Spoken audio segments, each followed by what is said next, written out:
नमस्कार, आपण पाहत आहात सह्याद्री न्यूज, आवाज महाराष्ट्राचा। लग्नघरी कोसळला दुःखाचा डोंगर, वऱ्हाडीची बस उलटून अनेकांचा मृत्यू। रायगड जिल्ह्यात ताम्हणी घाटाजवळ एका धोकादायक वळणावर बस उलटली आहे। यात 5 जणांचा मृत्यू झाला आहे तर 27 जण गंभीर जखमी झाले आहेत। चाकण इथून महाडला लग्नासाठी जात असताना आज सकाळच्या सुमारास अपघात घडला।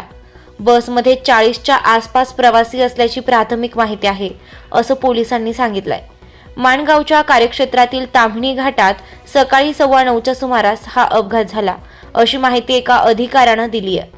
बस पुणे जिल्ह्यातील लोहेगाव येथून महाडमधील बिरवाडीकडे लग्न सोहळ्याला जात होती। यावेळी ताम्हणी घाटाजवळ तीव्र वळणावर बस चालकाचं चाकावरील नियंत्रण सुटलं, त्यामुळे बस उलटली। 2 पुरुष आणि 3 महिलांसह 5 जणांचा मृत्यू झाला असून 27 जण जखमी झाले असून त्यांना माणगाव ग्रामीण रुग्णालयात दाखल करण्यात आलं आहे। संगीता जाधव, गौरव दराडे, शिल्पा पवार आणि वंदना जाधव अशी मृतांपैकी 4 जणांची ओळख पटली असून एकाची अद्याप ओळख पटलेली नाही, अशी माहिती अधिकाऱ्यांनी दिली आहे।